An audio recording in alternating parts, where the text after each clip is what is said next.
Please welcome to Martinez with Eddie, your ultimate destination for everything Bravo. Join me as we spill the tea, dissect the drama, and uncork the juiciest gossip from your favorite reality TV shows.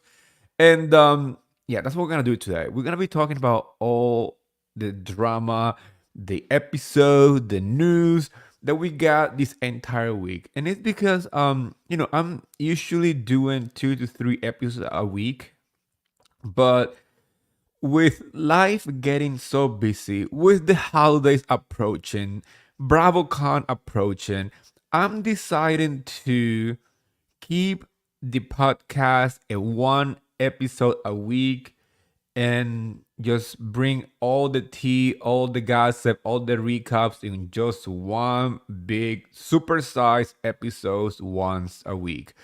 And I'm just trying to make sure that I give you all the hot topics instead of like recapping everything like every single episode to the T. I want to pick topics on each episode that we can talk about and have a true meaningful conversation, right? There's a lot of stuff happening in the Bravo world right now. There is plenty episodes, there is plenty new shows coming out soon. And with BravoCon, I feel like our jobs as Bravo content creators are going to be freaking insane. Like crazy. I'm honestly planning my whole entire month around BravoCon. And I don't know why it's so important to me to make sure that I bring you all the big gossip and the big reveals of BravoCon in a way that makes sense, right? I don't want to like do an overload of information and people are gonna go crazy because trust me, each and every single panel at BravoCon, there is something to talk about. And I want to invite you to follow me on Twitter and Instagram because I feel like for BravoCon to be quick and to be very on topic and for you guys to get all the juice immediately, those are the platforms that I usually post in, in real time, right? I don't want you guys to miss anything when it comes to the craziness of BravoCon. But don't worry, I'm gonna be talking about the shows. Also, this week we had New York. We got the trailer for the reunion for New York that is premiering tomorrow.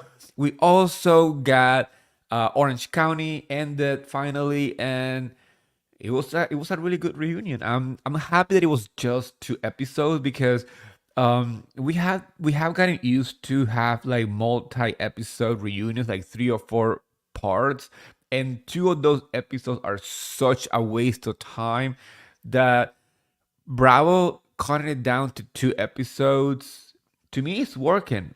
It started with Atlanta. I mean, Atlanta kind of made sense to be the one to start this trend just because I have something in my face. Just because it was not a great season. They didn't have much to talk about. But during the reunion, having just 2 episodes actually pushed the reunion to be a very interesting one, right? I think we all agree on the fact that Atlanta season was a one. It was awful. But the reunion, both parts were a 10 because they focus on the topics that matter. There was no question like, so why your dress is blue this time and not green or like whatever, some kind of like dumb ass topic. Same thing is happening with Orange County. Orange County had a very explosive reunion and it was non-stop drama. The conversation was very organic in the way that everybody was involved and the topics were very selective. They didn't just talk about everything that happened during the season, they just focused on the main issues. For example, this week we dive in even more in the Shannon of it all, the big fight between Heather and the whole entire cast, and even Heather hoping that the cast was going to like, especially Tamara, to apologize to her for the way that she was treated, and even Andy laughed about. We will get into it. We will get into it. And Southen Charm is charming. I mean, the drama it's getting explosive. It's getting good, and the whole Olivia versus Taylor and Shep and Austen is quite interesting. And even though it sounds exactly like Scandal, the way that these people are treating it is not the same way that it was done on Pump Rules, right? Especially when it comes down to the guys versus the girls, the behavior of the boys club versus the girls club. There is a different dynamic in Charleston versus Vanderpump Rules that I appreciate. I'm just concerned the way that Taylor is being portrayed because I truly love Taylor, and I think I honestly believe that it's a setup from Austen. That's how I feel. Let's talk about New York first. Let's talk about the latest of New York. We are one episode away from the season finale, and to be honest, I'm actually really sad that it's coming to an end because I love this new cast. I want to get to know them even more. I'm really enjoying the way that they are becoming more comfortable with their, you know, new reality TV star, power. Let's say that. The only one that is not very into it is Jenna Lyons, and I know why. Somebody like Jenna Lyons, who has a true career in the field of fashion, that she's been working her ass off to make herself a staple of pretty much the international platform in the fashion world. Um, Being seen just as a housewife seems a little like a, I don't know, like a downgrade. So she had said that she doesn't want to be remembered uh, as a housewife as like her only main accomplishment when she has plenty. And I understand that part. I actually agree with her. I've been saying this for a long time. Jenna Lyons is the type of housewife that doesn't need the show to to make a career out of. You know, she is not a housewife. She's somebody with a huge influence in the fashion world, right? That the show needed her to bring attention to the cast. Unlike other housewives that we never heard of before, and now we get to know them and appreciate them for who they are because they joined the show, right? Um, for example, in this episode, Jenna Lyons revealed that she's going to Scotland for a spa weekend that she was invited to by a brand to spend a time in Scotland, and it's like super, super exclusive that not that many people go to. And yeah, I mean, this is the type of like influence that she has. We didn't even get to see the trip. It's so exclusive that they didn't even get to show it on the show. She just said, "Hey, I'm going to a spa. Good luck. Keep filming." On the other hand, we have Erin and Sai still being very intrigued by Jessel and Pavit's relationship, and I still do not understand why they're so invested on somebody else's relationship, especially when it comes to trips.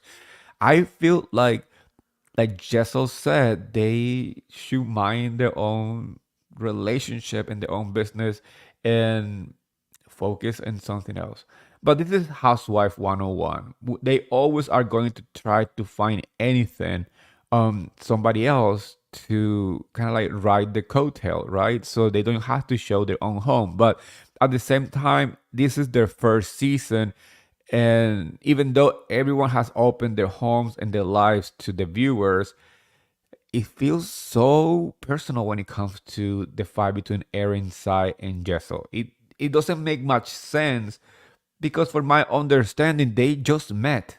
Technically, they just met, right? Uh, when we heard about the new cast of New York, we pretty much realized that some of these ladies were just meeting for the first time now that they were filming together. They were not a group of friends that decided to join a show. It was an ensemble group that it was put together by production. Obviously, some of these ladies do have a friendship.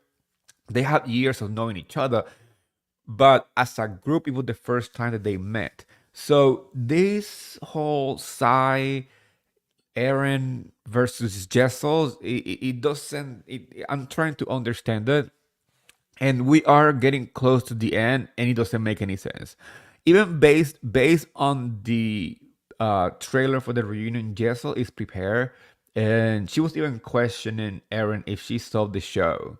You know, maybe with like a blindfold, she said, because obviously she probably was answering a question the ending regarding the whole Vietnam. That though, let's talk about the Vietnam sandwich. How do you guys feel about that? Do you think that Pavit goes there just to get a sandwich and come back to New York? I mean, he definitely has a very interesting traveling, uh, very interesting traveling itinerary, right? Um, for what we know, he bought these tickets on like a package that you can only use for specific dates when seats are open and stuff like that. That's not very rare. That's very common. That's like uh people who travel a lot do that, right? They buy tickets in packages and whatever. Um, but maybe if Jessel kind of explained it that way in the first time, she wouldn't have given Erin and Sai like ammunition to go after her, because now she looks like she made that up for like as an excuse, when she what she meant was like, hey, he's using this ticket that he got for like cheap to go to a different country to rank up points for future trips, which makes a lot of sense. And like somebody like Sai, who's an influencer, she kind of, I don't know, does she should know about this stuff. She should know how points and travel stuff work, right? That's her job. It's like traveling for work and ranking up miles to get free, tickets for whatever. So I'm still confused, to be honest, you guys, and that's why I'm really excited for the reunion, because unlike so many people out there are saying, the season was really freaking interesting. It was not your typical housewife, um, season that we are used to, because it's the first season. And many people had the same opinion when Dubai premiered last year. And now we see so many people saying, hey, I cannot wait for Dubai to premiere again.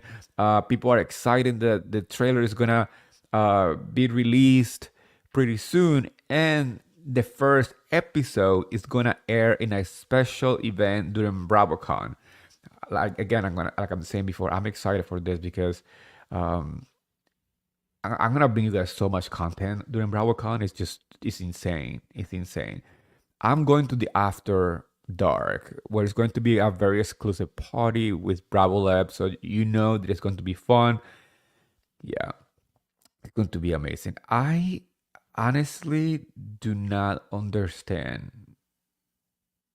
why at the end when they were talking during the episode, um, I don't understand the point of, you know, putting Jessel aside to talk to her. That was Sai, and then she has Erin on the other side, kind of like criticizing her, asking, like if they had sex or not. Why is it's why that even matters? Um, they are so invested in those details about Jessel's life that it's so invasive.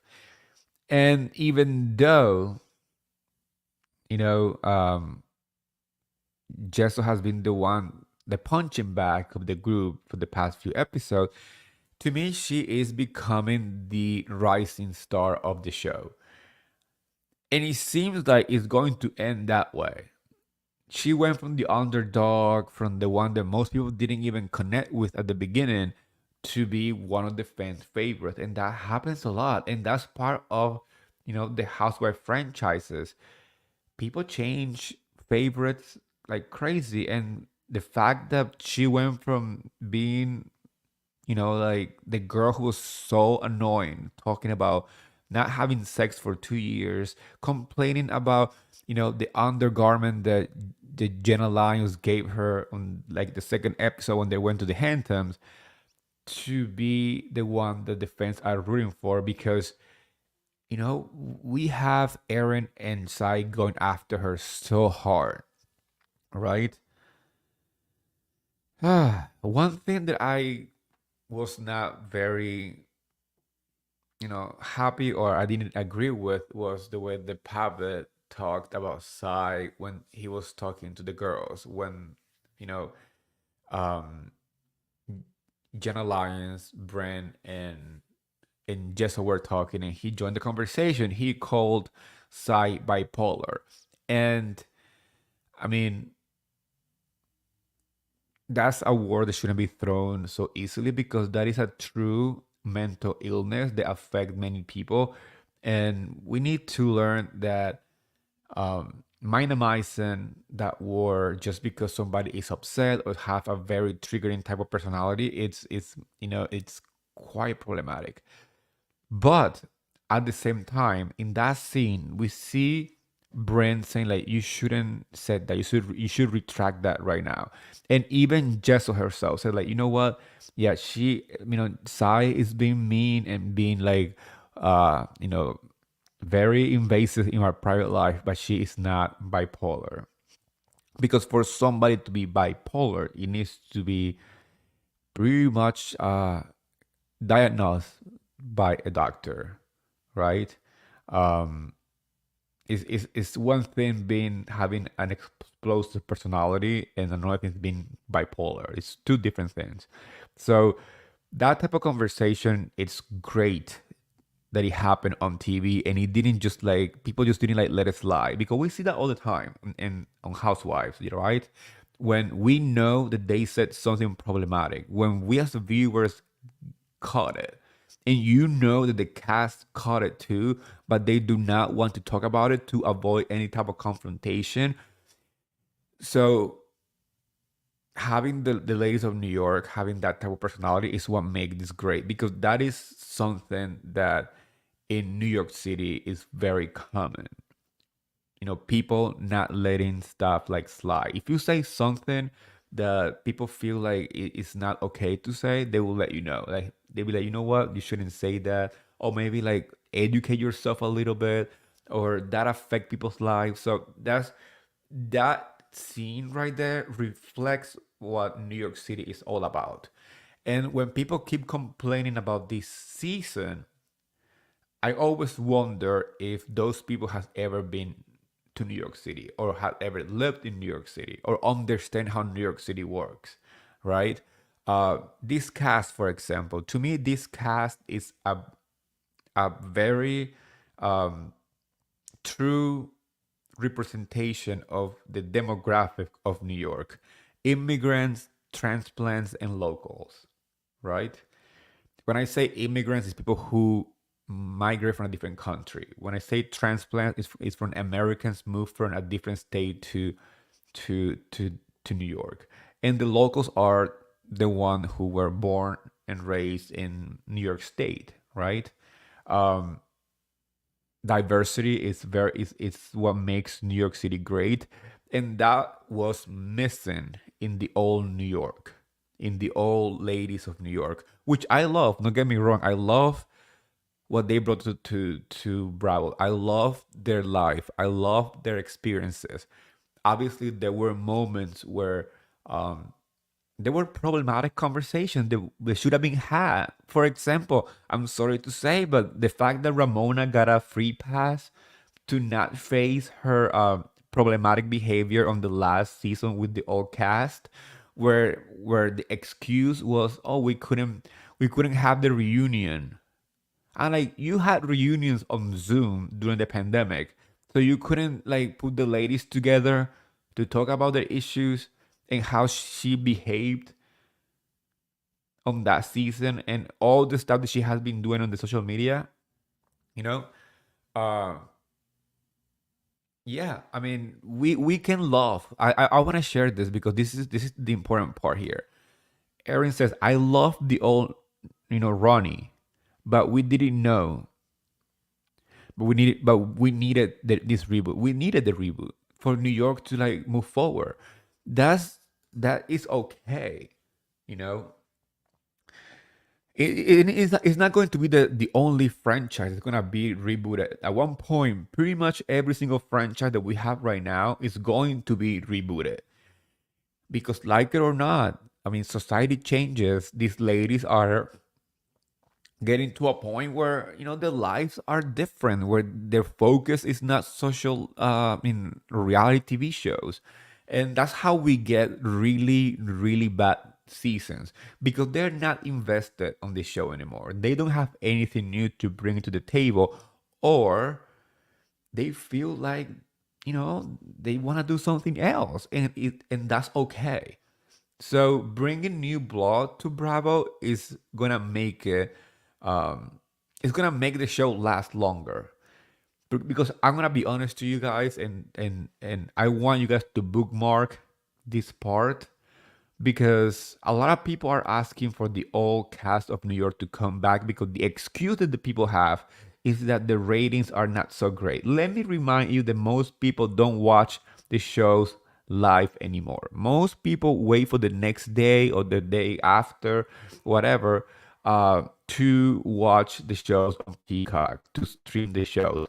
Nobody is truly watching TV like we used to. So Bravo knows that. Bravo knows the the viewers have a different way of watch TV, right? So when we see ratings that are like really low or like in the 400,000, 500,000, people are freaking out. People forget that you have to add to those ratings the amount of time that it's been streamed on Peacock because it belongs to the same company. It's part of the same production, right?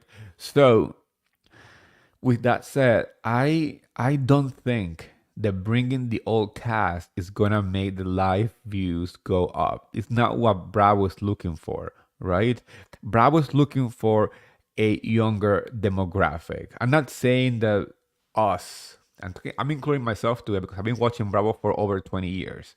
Um, the original viewers are gonna be ignored. No, that's why they're creating other shows. Look what happened to Crappy Lake. I was expecting Crappy Lake to have like insane amount of live viewers because people were so annoying with asking for the old cast to come back, and Bravo gave us a different type of show with Luann and Sonia, and I loved Crappy Lake. I watched Crappy Lake every Sunday night, like, and you guys know that because I recapped it, right?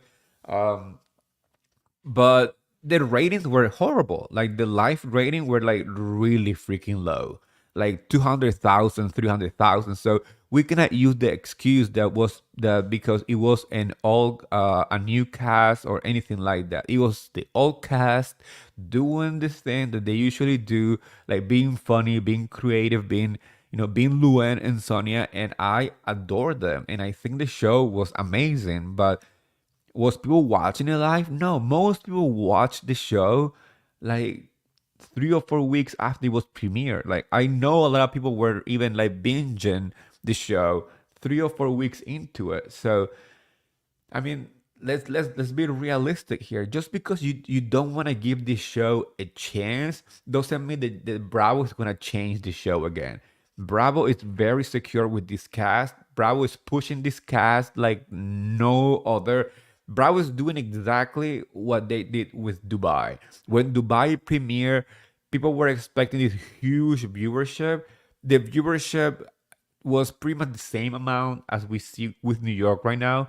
And the ladies are coming back for a second season. More people are used to them. More people are willing to watch the show. Many people watched the first season even after it was over. Um, so they can get prepared for the new season, right? they are, I mean, Bravo is bringing the women to BravoCon. I'm talking about the ladies of New York. They're bringing them to BravoCon. If Bravo was not renewing their contract, trust me, they will not waste their money and time to bring them to BravoCon, because bringing them to BravoCon costs money. All this talent is getting paid to be at BravoCon. Don't be fooled.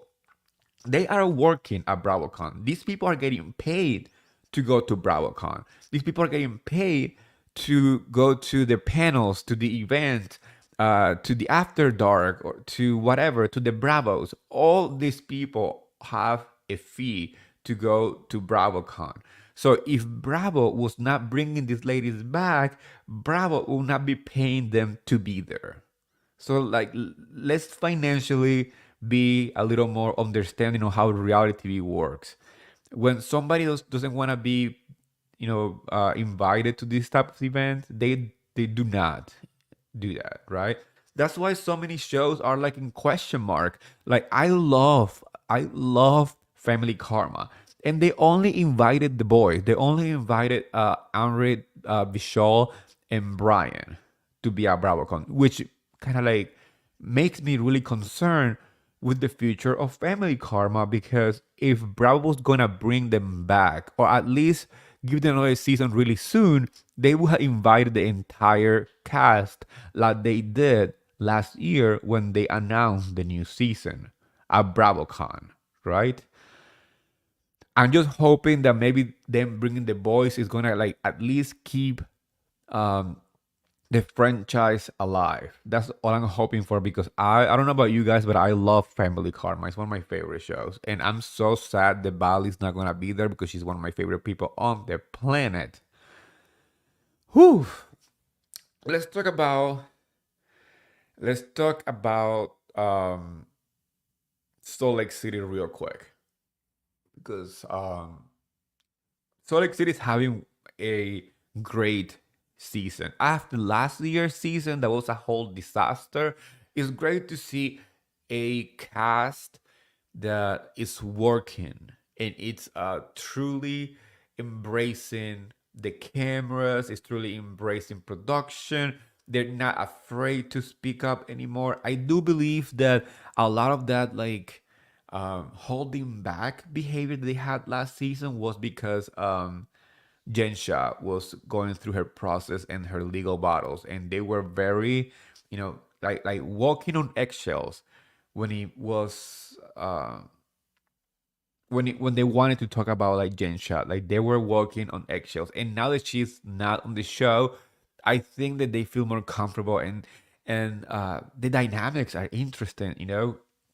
Uh, Angie K versus Meredith. I was not expecting that this season, because NGK and Meredith they were never best friends, or never like close. But last year they didn't end the season with like a bad term or anything like that. They kind of like triggered the season's fight. Um, I'm just concerned with the topic of conversation between the ladies, because, like I said it before, it's not um fun. It's not okay to push narrative about people's sexuality. And I said it before.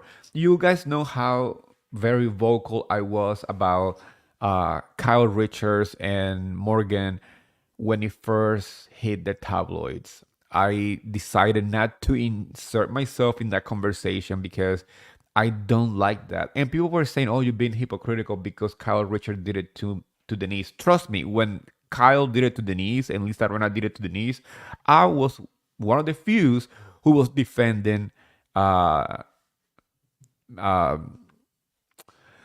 Denise Richards. I was one of the few who still defends Denise Richards, because people still post, like the funny or quote unquote funny tweets that Lisa Rena made back in the day. If you want, I can even post them on my Instagram or Twitter. Remember, Lisa Rena was saying like, "Oh, she liked to lick the puss," or like, or the Pussy Sisters, or the Caesar Sisters and stuff like that. She tweeted that to Denise Richards when that was happening. and people were like laughing and celebrating that stuff, and I'm like, no, that is low-key homophobic. That's low-key behavior of a homophobic person, and people let it slide. And I don't like that. I don't like when people just joke about, uh people's sexual preferences and sexuality, because as a gay man, that happens to all of us. That happens to all of us when we were in high school, when we're still trying to realize who we are as a person and how our sexuality defines us in society.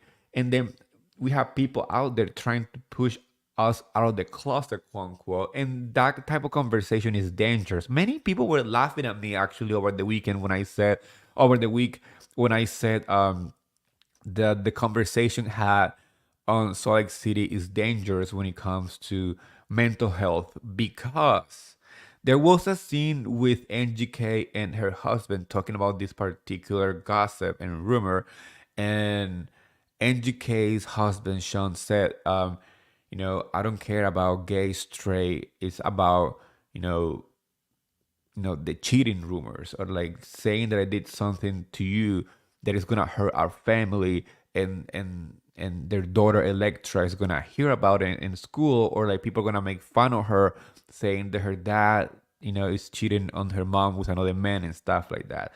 And the guy, I mean, you can tell the guy was crying, and it was not acting. um it was not like a cry scene moment. No, this guy was truly concerned about his family. So some people were even questioning the fact that he didn't even deny the rumor, or like he didn't say like, oh, it was never a man. Like, who cares? First of all, if Sean denies the rumor, many people are gonna say like, oh, he's lying. So he, no matter what he says, he's going to be um kind of like judged, right? The problem is that I'm not talking about Sean in particular, but many people out there go through this process where people wants them to like come out of the closet, or like start calling them gay, or start calling them homophobic slurs and stuff like that, even when they're not ready to come out, even if they're not even gay. It was like somebody can be feminine, somebody can be colorful, somebody can have a different type of voice and not necessarily be gay. It's just simply like the way that that person is. And pushing this narrative is dangerous. That's why we see a lot of like people committing suicide or hurting themselves, for the oppression and the constant kind of like judgment from people. I just don't understand how the viewers, or at least the people who were reading my tweet, didn't get what I was trying to say, because it was very clear when I said that I'm gonna read it verbatim, and people said like, "Oh, where is danger in the room?" I said like, this is my tweet. I want to read it verbatim so you guys know what I said. I said, this is why this is why it's dangerous to spread rumors about people's sexuality. It's not okay. It's no one's business, and the fact that people joke about it is really weird. Hashtag RHOSLC. And I posted a picture of Sean crying, saying, Electra's gonna hear about this.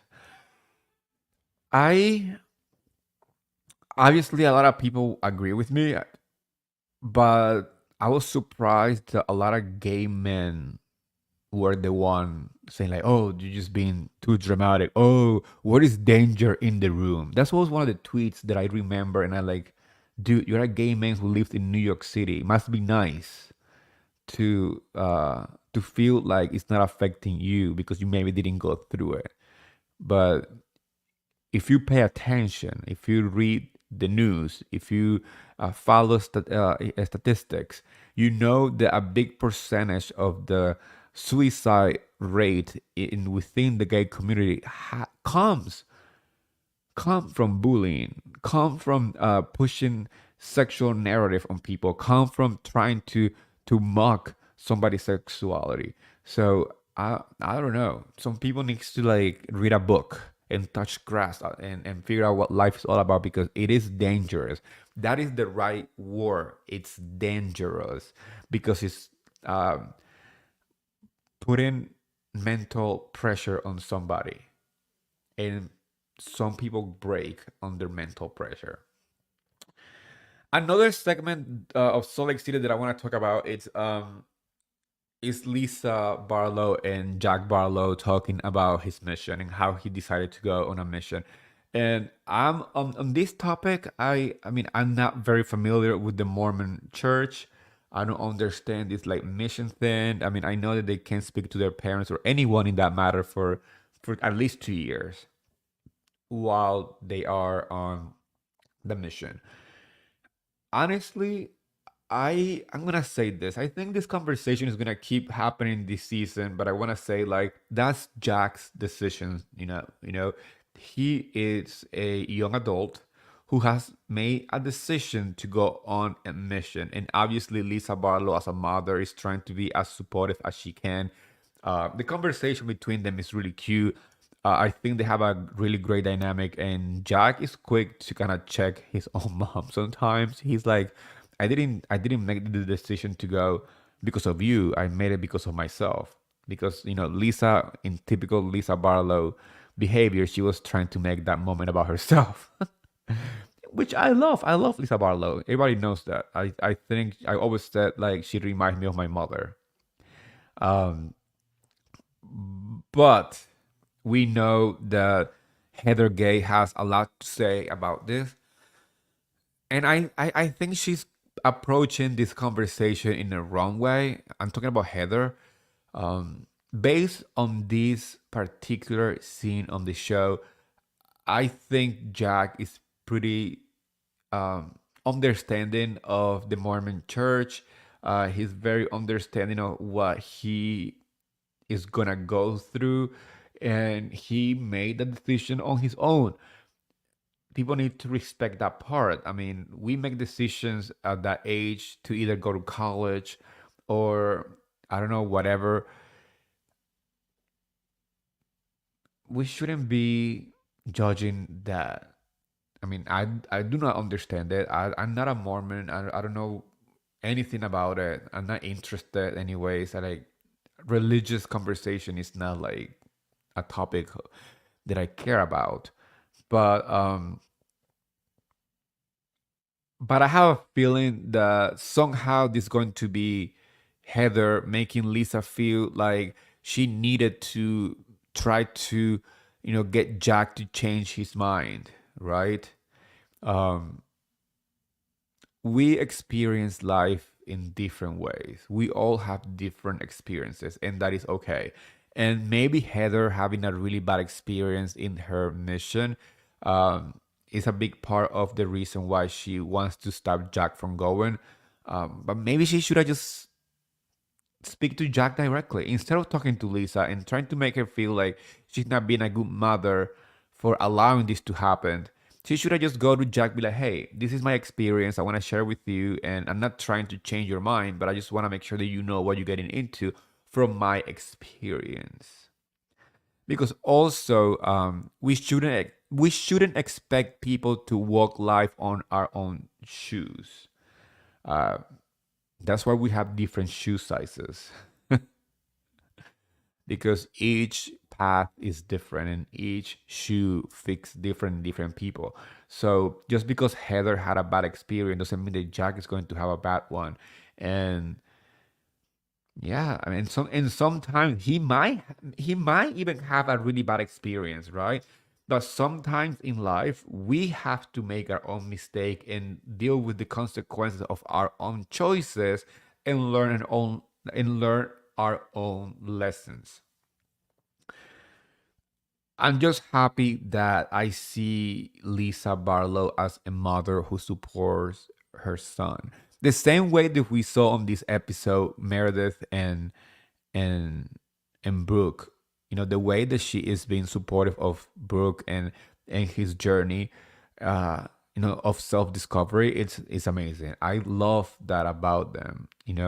I think Meredith is like a great mother, and I'm kind of obsessed with their monotone voice because they sound exactly the same when they're happy, when they're crying, when they're excited, when they're sad.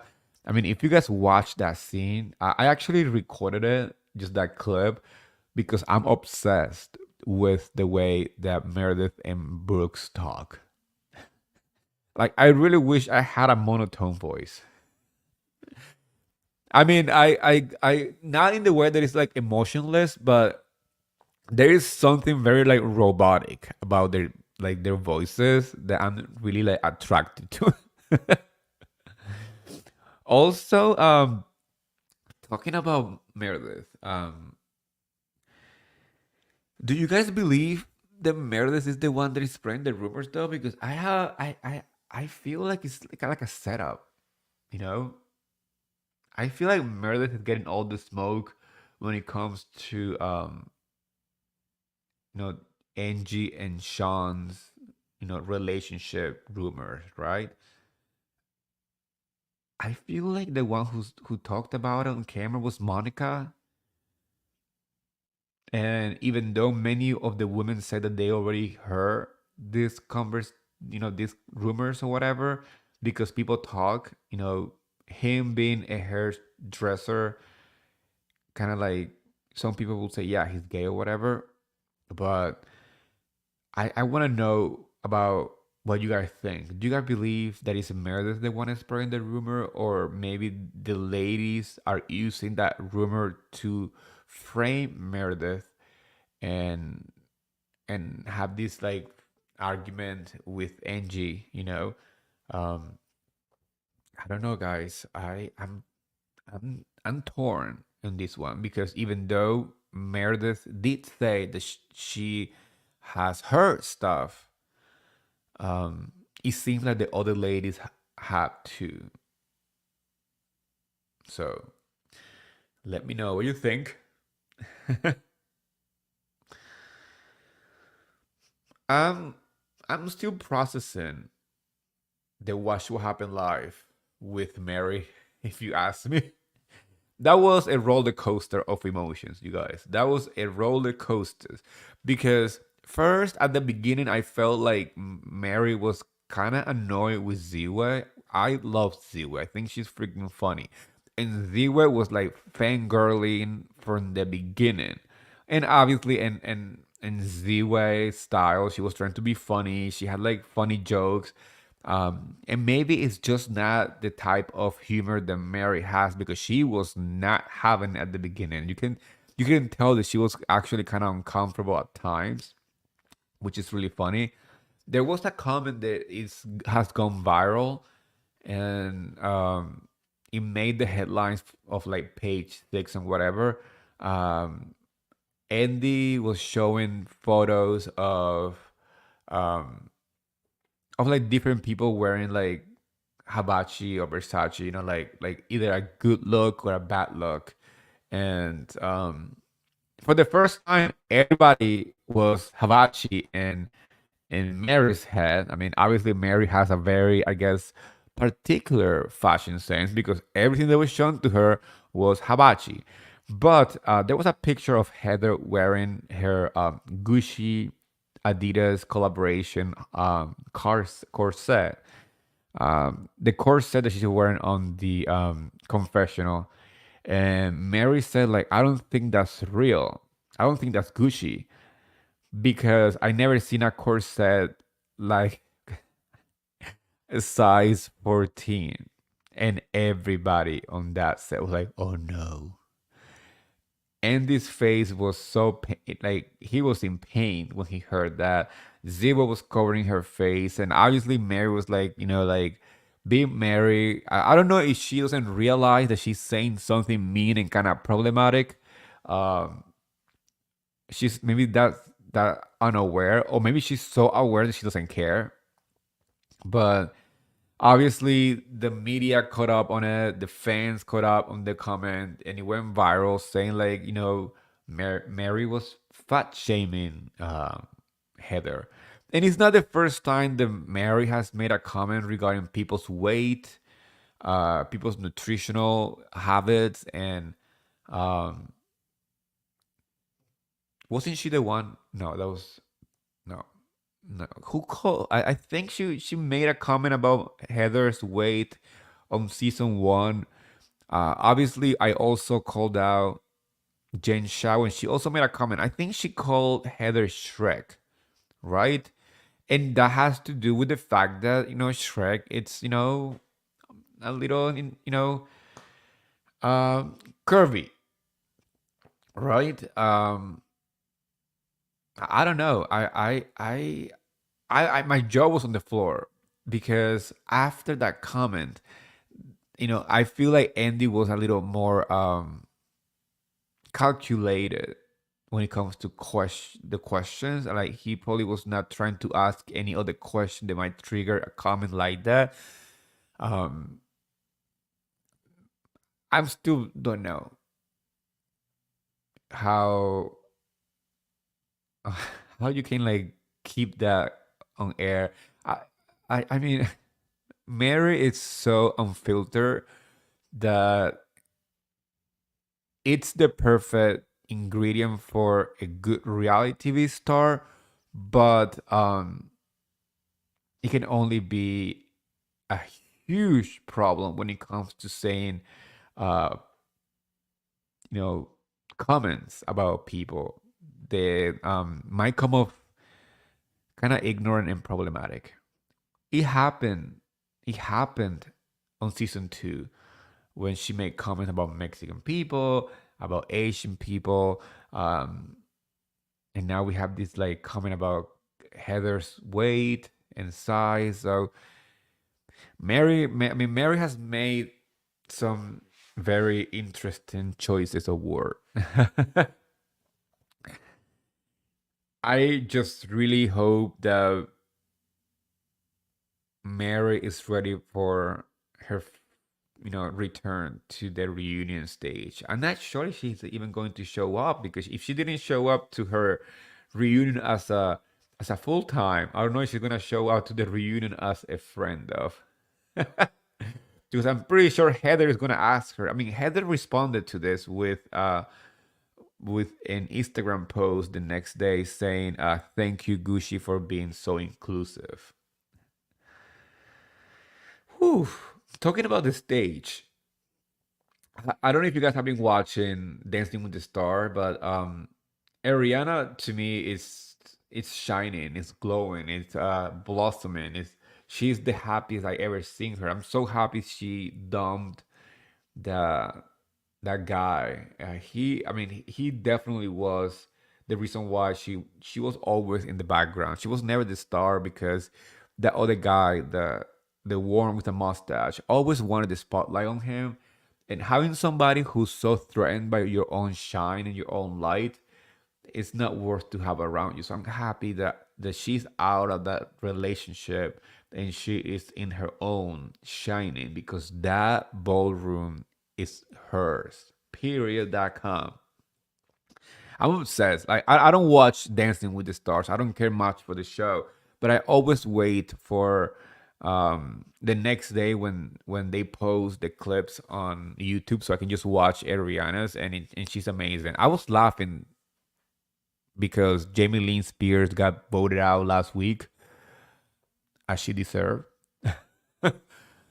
You deserve that and more for doing so dirty to your sister Britney Spears, who was nothing but kind to you when you were a baby and gave you absolutely everything. She gave you a platform for you to go to a Nickelodeon show. Um, and just like everything that Jamie Lynn has done is just losing and losing and losing and more. I mean, that's what happened when you are not a good sister. Like like Kim Richards says, Britney would have her back like a good sister, something that Jamie Lynn has not done in her life ever. Let's talk about Orange County now because Orange County finally we got to the end. We got to the real end of it, and this season was intense. This season was crazy, and it changed my mind about Shannon. I had never been a Shannon fan, but I always appreciated what she brought to the table. But this reunion was rough. When I say rough, bad, and she even knew it. We saw a clip of her walking off the stage saying like, "I'm doing so bad," and I think her stylist or assistant was like, "No, no, no, it's okay." No, no. She's like, "No, no, no, no, it's bad, like really bad." Um, there was a part in the reunion where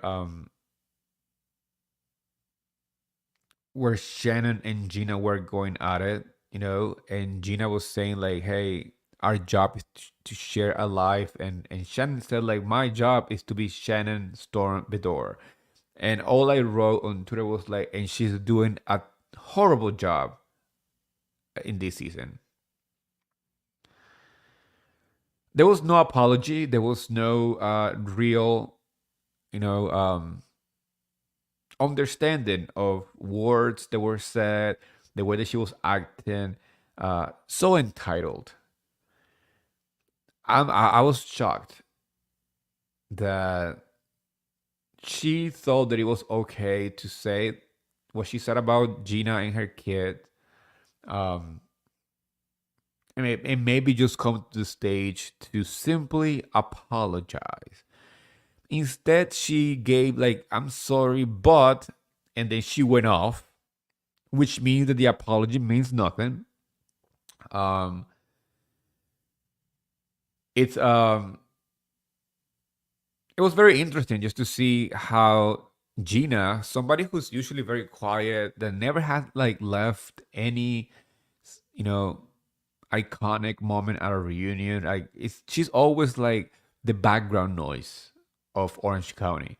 She ended up being to me one of the top of the reunion this year, including Heather. Heather and Gina to me defended themselves and put their foot down the whole entire um, reunion. Um, Even Andy was not buying whatever Shannon was saying. She was asked about, the whole John conversation on the season, saying like, um, why she had this like anger towards Heather when everybody else has been talking. And Shannon said that the only person that she spoke about these issues with was with Heather. And Andy himself was like, wait a minute, no, no, no, you spoke to everybody. Like, what? Yeah, Andy himself defended Heather because Shannon was trying to, place all the blame on her. And the person who literally spoke about this pretty much the whole entire season was sitting right next to her in a pink dress. And Andy was not letting Tamra get away with it like easily. But there was a moment when even Tamra reacted to Andy that I personally felt like it was extremely disrespectful. I'm not saying that Andy doesn't deserve a shakeup here and there, but the way that Tamra was talking to him was very unprofessional. Like no matter what, no matter how close you are with Andy, you are sitting on that couch be in a work environment. If I spoke to my boss the way that Tamra spoke to Andy in that segment when she literally told him to shut the fuck up, I would have been fired right on the spot. No matter how close I'm with my boss. Because that happened in a moment when they are on the clock. Maybe because people forget that reality TV is an actual job and it kind of functions the same way than a regular job. Um, some people were celebrating this, but at the same time, you gotta step back and and think, because if another housewife spoke to Andy in that way, trust me, that contract will be void by the end of the reunion. Many housewives had made comments about Andy, and they're not longer on their shows. There is a housewife in particular that came after Andy, and she pretty much was erased from anything and I'm talking about Nini leaks, right? Um, which show favoritism.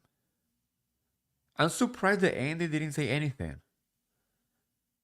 And Andy needs to say something because that opens the door for other people to do it. And if he defends himself when somebody else does it, then it's going to show that he is either afraid of Tanra or he's too buddy with Tanra. Because even Tanra said something very kind of unprofessional on the first episode when they were talking about dick pics, and she kind of said like, "You send Snapchat, right? Like dick pics to people," and it's like Tanra, and she kept going at it and like keep saying that he doesn't like, and I'm thinking like, even if he does, that's none of Tamra's business. That's not for her to put out in like in on the show, right? What people do in their private space, in at home, in their private DMs, that's nobody's business. um so yeah, I was not very happy with this whole scene because it made me think like somebody else could easily um be, fired if she talks that way, or if she defend herself on a reunion when she's been asked a question that she doesn't want to answer. uh I want to share this. Kathleen says, I don't think Tamra will be asked back, and she knows it. Her return did not improve the ratings. I am going to say, I don't think I don't think the return was what Bravo expected it to be. I don't think that. I honestly do not believe that Tamra saved the show like many people say. I do think that Tamra was made for reality TV because she knows how to like put some pieces together and not share her life and still, create drama. But I think she's going to be asked back.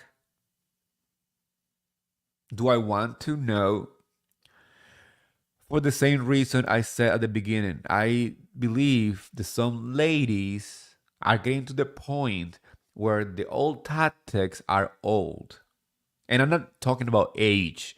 I'm talking about how things, when you do it all the time, the same thing over and over again, it gets old. That's what I'm talking about.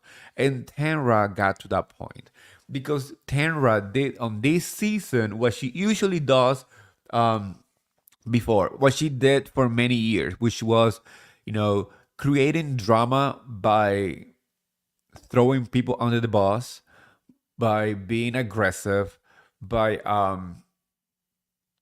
you know, but by not sharing her own life, but simply pushing narrative on other people, right? We didn't get anything from Tamra this season anyways. The only thing we learned this season about Tamra was that they closed that gem, and that's boring. If you ask me, that was so boring. I completely forgot that was shared this season. So beside that, the only thing that Tamra did was literally throw Jen under the bus and go after Heather. That's it. Nothing else. And the viewers noticed that. Viewers were tired because we got to the point where this might have worked 6 7 years ago. That doesn't work anymore. That's why the ratings were not the big response that Bravo was expecting or the fans were expecting. I am going to give Heather Dubrow the MVP title of this season. She came this season as somebody who wanted to be friends with everyone, and everyone turned their back at her, and the viewers noticed that, and she defended herself till the end. She didn't back down. She didn't let them get on her under her skin. Uh, During the reunion, she defended in a way that she wasn't being the loudest person in the room, but she was the most effective person in the room. And that's why Heather is a class act, because she doesn't have to go as low as Tenra to make a point. And her points are more important than anything else that Tenra had said in forever. Period. So for that reason, Heather is my MVP of this season of Orange County. Whew, and it was a doozy one. It was an interesting one. Jesus freaking Christ. Let's talk about real quick. Let's talk about Southern Charm real quick because um, Southern Charm is having a great season. I believe that uh, bringing new blood to the show is working. We finally met three newbies at this point. We had JT, we had Rod and Rodrigo. We have our first Latino, gay Latino in So Charm. That checks two that checks two boxes. That checks two boxes in one person. I mean, Southern Charm hasn't had a Latino person, and not that I know of, a gay man, right? Not that I know of. I'm not gonna push any narrative on nobody. We didn't have a gay man before on Southern Charm. We didn't have a Latino man in Southern Charm. So the producers were, you know what? Let's get Rodrigo because we can check both boxes at the same time. Um, the drama in Southern Charm this season is giving Vanderpump Rules scandal, but I do believe that the way that they are treating it is different because Olivia was talking to Taylor, and she herself said, "I don't know why you are defending this man because we should defend each other. We know what he does, and at the end of the day, in especially in the South, the broco is really strong, really freaking strong. So the guys are gonna be boys. They're gonna cheat. They're going to cheat with each other's partners, girlfriends or whatever. The girls are going to end up fighting, and the boys are going to end up drinking beer and celebrating because that is what the boys do. We saw it on this episode. A lot of people are saying Shep is going to be mad at Austen down the road again and whatever. But they sat down on this episode and they spoke, and within 5 minutes, they were completely fine, celebrating, being friendly, saying, "Oh, you're my best friend, and I don't want to fight with you." That's why I'm upset with the way that, you know, Olivia and Taylor are left fighting with each other while the guys are like nonchalant and living it good, right? They're living their lives while the girls are fighting over them. And that's why I agree with Olivia. Olivia said uh to Taylor, like, Austen is a scumbag and he is, fucking around other people and you are defending him. Taylor said that Austen gave her a script, right? And that reminds me so much of what Sandoval did with Rachel. I'm not defending Rachel. I never did because she's not that innocent. She knew what she was doing. But I always said the Sandoval, the one with a mustache, was the one manipulating the situation for his advantage. And it's the same thing that Austen is doing. It's that man manipulation behavior that led the women's to fight while they are like untouched, right? Um, I really hope that the friendship between Olivia and Taylor at least can can be fixed down the road. because obviously Shep and Austen are gonna be friends no matter what.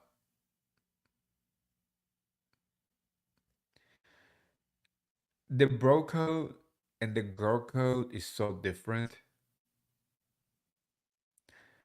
and the bros are gonna always have each other's back. And it's silly. It's a silly topic. It's very frat, like a frat boy. It's very like fraternity, you know. Um, if you have been in a fraternity, you know that those type of mentality are kind of like what rules the man dynamic. You know, they might be mad for like 2 seconds, but then they're gonna be fine drinking beer. The ladies are gonna be mad forever. And I don't want them to go through that because Olivia and Taylor make a great pair. Like they're such a fun group of ladies, especially because they had gone through being cheated on or left by the each other's partner. I mean, Shep had the audacity to like kind of like almost try to make Taylor feel bad while he was cheating while they were together. And I know that Shep is coming off as like the victim and like having like a I don't know, like people are liking him more. And I'm kind of concerned about that. Like I like Shep, don't get me wrong. I think he's funny. But I feel like people are forgetting what all he has done in the past. Even last season when he was cheating on Taylor, just because Taylor had one um based on what we've seen, she only had one kiss with Austen or whatever. And so, I mean, and they were not together. Taylor was not with Shep anymore. But somehow people are siding with Shep. Oh, poor Shep, he's crying. Oh, poor Shep is feeling this way. I'm like, what happened to Taylor when she was being cheated on? When when uh when Shep asked her to leave her job so she could travel with him, and he was not even ready to settle down. It's the same thing with Austen. Austen is the type of guy who has shown who he is over the seasons, and somehow now people are trying to like defend him. And like in this household, we do not defend Sesame Street characters. Like Candace said, they're not real. They live in Sesame Street, so we don't talk about them. Austen to me is like Big Bird on Sesame Street. It's a tall, blabbering person that just talks, and talks. And honestly, I have no idea how he pulled these girls because this guy has been with way too many beautiful women and he's not even that good looking. Like, not even cute. He's not even cute. He's just tall. So explain to me how is that even possible, you guys? Uh, Kathleen, I wanna say, I'm gonna share this with you guys. Kathleen said, Shep and Sandoval are the same person, except Shep has money and better manners. Correct. Literally the same person. Also, Austen has a lot of the same qualities as Sandoval, but once again, because they have the southern gentleman manners, it seems more charming. But it's the same manipulative behavior the Sandoval displayed last season. There is no doubt about it. Not once. Also, the fact that there was a scene where Whitney and Miss Patricia were talking to Madison, and they were sharing the fact that it seems like Taylor sent a nude to uh, Whitney. First of all, who is sharing with their parents pictures of other people sent to their DMs? First of all, that sounds way too inappropriate. You will never see me sharing like pictures that I have or somebody sent me to my mother. Like, you will not ever catch me showing my mother's any of the DMs or pictures that I got from people. They are too graphic. Like, no, that sounds so weird. So the fact that Whitney shared that with his mother, and it seems like he showed the photo to her because she said like there was a caption on it, like "come and get it" or whatever, something like that. It's weird, and people judging Taylor for doing that. I'm like, let's be real here. If you had never sent a nude, you might have not done relationship right. If you are single and ready to mingle, you can do whatever you want. So Taylor is a single woman sending a maybe like I don't know what the picture is about. It could be a nipple. It could be her being covering herself but showing skin. Like, we don't know what the picture is about. There, it was only said that she was nude, right? And nudity can be so many things. She can be covering her nipples and showing her boobs and whatever, but that is her business. She's a grown woman, and she sent it to Whitney. Maybe she's trying to get uh Shep jealous because she know she know that Shep is close to Whitney, kind of thing. You know what I'm saying? So whatever the reason behind it was, that is her and Whitney's business. But the fact that he went ahead and shared that with her mother, with his mother, I mean, Whitney shared that with his mother, to me sounds really weird. So weird. And then for Miss Patricia to make those comments saying like, sending new pictures and she's sleeping with everybody else, says boyfriend kind of thing. It remind me of the same conversation that she used to have back in the day on season one about Catherine, right? Where she was kind of like trying to like sex shame her, or kind of like talking down on her, like just because she was maybe younger, or because she was more like sexually open. I mean, I'm not defending also Catherine, because Catherine had a couple of very problematic things, especially like that obsession with Tom Ravenel, which to me is still like one of the most cringy stories ever on Bravo. The way that Tom Ravenel was a creep, was a almost pedophile. And I mean, I'm not saying that he is one because she was an adult, but like, he was always going after really, really young women. It gives me creep. It gives me like, like disgusting, and that was so highlighted for many seasons on the show.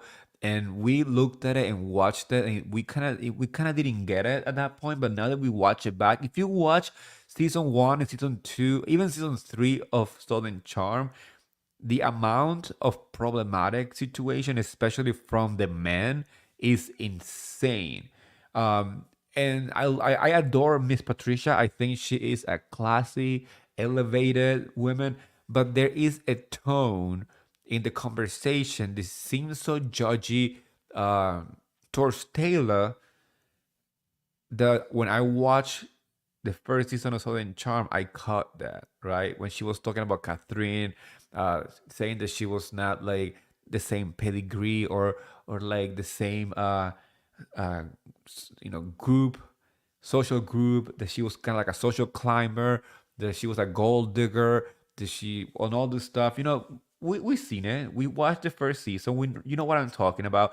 And it comes to the fact that Catherine at the beginning was, trying to get with Whitney. Um, so it seems like she is very either protective of her son, and the way that she speak about these women is not right. I don't find it right. I don't think it's okay to talk about women that way, especially from another woman. We are in 2023. We are not in the 1950s, right? I just want to see how this Olivia versus Taylor situation evolves, and how they are gonna talk about it on the reunion, because I am 100% sure that we are gonna see a lot of screaming, and I'm ready to see Madison being Madison at a reunion, because one thing that we know is that Madison is going to drag whoever she's not in a good place with, and I can sense a division between the women from the moment that they discovered that Austen and Taylor actually made out. It's actually been a good season, you guys. It's been a really good season, and I hope you guys watch it because most people only watch housewife shows. Most people just watch the housewife because those are like the main Bravo franchises. But many franchises are they are not housewife related are really good, and Southern Charm is one of those. I guess because they are just simple people from a small town in South Carolina that it feels more relatable than, a multi-million dollar woman from Beverly Hills. I wanna talk about this news real quick before I say my goodbyes and all this stuff. There was a rumor going around on Twitter that Chris has cheated on Candace, and there was a mistress involved, and there was some kind of like you know abortion situation. I don't know. It seems really heavy. Uh, I kind of read about it. I kind of watched a clip from a another content creator podcaster. I don't know. Um, I'm gonna say this. I'm gonna say this so you guys know my opinion on it. I don't believe it. I do not believe what is being said online. I do not believe the person who it's talking is being credible. The source is not very credible either. Um, I have met Chris and Candace in the past, and all I can say is that you can't fake being in love. You can fake being together. You can hold hands, you can whatever, but there is a point where you can read body language and you can tell when somebody's truly in love. And every single time that I saw them, they were madly in love with each other. So I do not believe the accusations made against Chris. That's just my opinion, and I want to know your opinion. If you know what I'm talking about, please leave a comment because I want to know what people are thinking. A lot of people are saying like, "Oh, it's Giselle is being um, vindicated and blah blah blah." I'm like, no, no, no, no, no, no, no, no. We already spoke about the last season. Giselle couldn't even apologize for making Chris like look like he was a creep trying to do something inappropriate when all she said was how she was feeling. I mean, and I said it last year. Her feelings are valid, but that doesn't make Chris um like somebody who was harassing her. So let's make that clear. Um, and it seems very um timely, interesting because as we know, the new Potomac season starts on November 5th, the last night of BravoCon. Oh yes, I want to say one thing, you guys. I am going to take a week and a half off from the podcast, the week of BravoCon, the week of October 30th to November 7th. And I'm gonna tell you why. Because it will be a year after premiere my own podcast. My podcast was born right after BravoCon. And I think BravoCon should be like the restart every year of like my seasons, right? I'm still on season one with over 130 episodes, I believe. That's a lot of episodes. um, so I think by the time that the BravoCon comes around, I'm going to record a last season one episode. I want to invite some of my favorite guests to join me on the like a closing season one reunion edition kind of thing. I'm going to go to BravoCon for a week and a half. I'm leaving on Wednesday to go see Katy Perry, and then I'll be in Vegas for BravoCon. And then my first episode for the podcast will be right after BravoCon. And the BravoCon episode will be season to episode 1, and that's how we're gonna do it. And I cannot wait to bring you guys so many really good content from BravoCon. It's gonna be insane. I'm excited. We are 20 days away from BravoCon. 20. That is so close. And I cannot wait. It's, to me, it's the event that I plan my whole year around. Okay, guys, as you know, you can find me on Twitter, Instagram as Martini with Eddie. That's where you can find my daily posts. I post pretty much every other hour. So if you wanna find all the news, all the trailers, all the takes on the episodes, I always like tweet. Please go to Twitter and follow me at Martini with Eddie on Twitter and Instagram. You can also find me on TikTok. I have my own website, martinywithedit.com. Yes, and don't forget to follow my YouTube channel, because again, when I go to BravoCon, a lot of the clips, a lot of the stuff are gonna be posted on all those platforms, especially YouTube, Instagram, and TikTok and Twitter. You guys, I hope you guys have a great night. Enjoy your weekend, and like I always say, besties, stay with me. Bye, besties!